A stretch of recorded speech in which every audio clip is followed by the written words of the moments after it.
Hello दोस्तों, कैसे हैं आप सब। उम्मीद करता हूं आप सब बढ़िया होंगे। इस तरीके के प्रश्न आपको देखने के लिए किसी भी प्रतियोगी परीक्षा में मिल सकते हैं। इस पूरे वीडियो को देखिएगा और बहुत अच्छे से समझते हैं कि इस तरीके के जो भी प्रश्न होंगे इनको हम कैसे हल करेंगे। बहुत अच्छा प्रश्न है, चलिए शुरुआत करते हैं। यहाँ पर क्या दिया गया है इसको हम पहले समझते हैं, फिर सवाल को समझते हैं। देखिए क्या लिखा हुआ है। श्याम ने एक पर्दा 400 रुपये में खरीदा और 380 रुपये में बेचा, तो उसका लाभ या हानि प्रतिशत में ज्ञात करिएगा। प्रतिशत में ज्ञात करना है। एक बात का ध्यान रखिएगा सभी लोग, जब भी क्वेश्चन करिएगा क्वेश्चन को एक बार ध्यान से ज़रूर पढ़ा करें। आते हुए प्रश्न भी कई बार गलत हो जाते हैं, तो ये गलती आपको बिल्कुल भी नहीं करना है। प्रश्न को ध्यान से पढ़ना है, ठीक है। जब आप प्रश्न को ध्यान से पढ़ लेंगे तो आपको समझ में आ जाएगा कि वास्तव में आपको करना कैसे है, तो फिर सवाल लगाना आपके लिए बिल्कुल ईजी हो जाएगा। चलिए शुरुआत करते हैं। क्या दिया गया है, खरीदा गया, पहले देख लेते हैं। तो खरीदा गया क्या होता है, तो ये क्रय मूल्य होता है। तो यहाँ पर लिख लेते हैं क्रय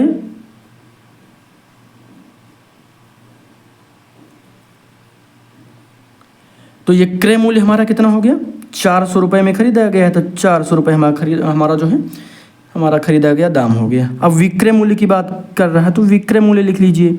तो विक्रय मूल्य बराबर विक्रय मूल्य कितना है, 380 रुपये। कोई दिक्कत तो नहीं है। चलिए आगे देख लेते हैं।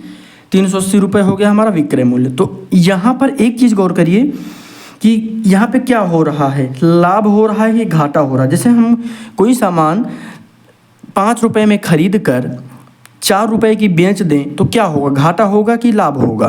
तो हमारा घाटा होगा ना, क्योंकि जैसे हम ज़्यादा में खरीद के कम में बेच रहे हैं, खरीदे गए दाम से। इसको ये समझ लीजिए, अगर आपका जो सामान है खरीदे गए दाम से कम में बिक रहा है तब घाटा होगा, खरीदे गए दाम से कम में बिकेगा तब वो घाटा होगा। तो यहाँ पर सूत्र क्या लगेगा, हानि वाला। हानि का सूत्र लगा दीजिए यहाँ पे। तो यहाँ पे लिखेंगे हानि बराबर क्रय मूल्य माइनस विक्रय मूल्य। बहुत आसान से सवाल है, समझ लेते हैं। विक्रय मूल्य तो यहाँ पे 400 से माइनस कर दीजिए, तो यहाँ हो जाएगा 400 माइनस कितने रुपए में बेचे हैं, 380 रुपये में। तो कितना आ जाएगा, बराबर 20 रुपये। कोई दिक्कत तो नहीं है। तो हानि हमारा कितना आ गया है, हानि बराबर 20 रुपये। क्लियर हो गया। अब हम इसको आगे समझते हैं। ये जो हानि आई है 20 रुपये, ये हमारी वास्तविक हानि है। क्या है, वास्तविक हानि। चलिए हम इसको आगे समझा देते हैं। तो यहाँ पे क्या करेंगे, वास्तविक हानि जो है हमारी 20 रुपये आ गई। इसका एक फार्मूला याद रखिएगा आप लोग, क्या, हानि प्रतिशत बराबर हानि मल्टीप्लाई 100, हानि गुणे 100 बटे में क्रय मूल्य।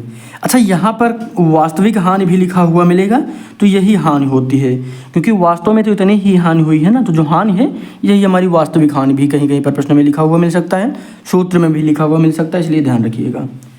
बिल्कुल आसान है, कर लेते हैं, इसमें कोई दिक्कत नहीं। बाकी जो भी क्या दिया गया है, तो यहाँ पर हानि हमको दी गई है, तो हानि लिख लीजिए।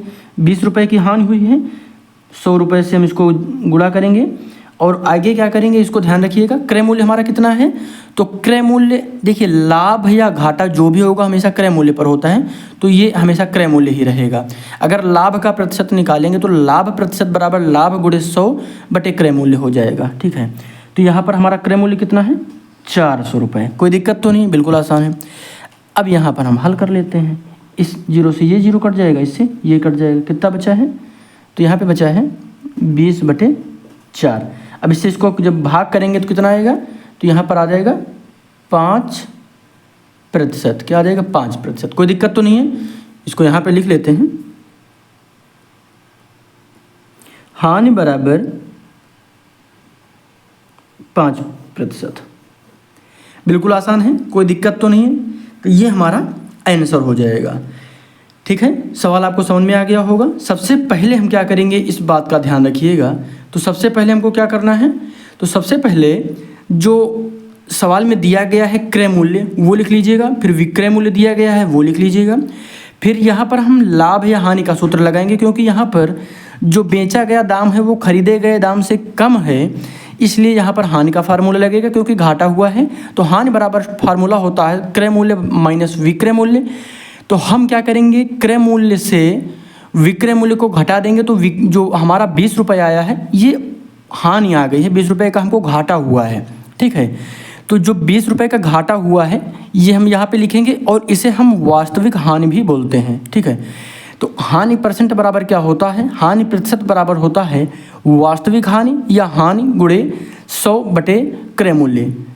तो यहाँ पर जो वैल्यू दी गई है वास्तविक हानि जो हमारी हुई 20 रुपये की, तो हमने लिखा गुणा किया 100 से, बटे क्रय मूल्य हमारा दिया गया 400। जब हम यहाँ पर 0 से 0 कट जाएंगे तो यहाँ पे बचेगा 20 गुणे 4, सॉरी 20 बटे 4। तो 20 बटे 4 जब इसको भाग करेंगे तो 5% आ जाएगा। 20 पंचे 100 होता है ना, वो सॉरी 4 पंचे 20, 4 पंचे 20, 4 पंचे 20, तो 4 से जब भाग करेंगे तो 5 बार में 20 कट जाएगा, बिल्कुल आसान है, ठीक है। तो हानि बराबर कितना आ गया यहाँ पे, तो हानि बराबर 5% आ गया, बिल्कुल आसान है, कोई दिक्कत तो नहीं है। सब्सक्राइब जरूर करिएगा और शेयर भी जरूर करिएगा। धन्यवाद।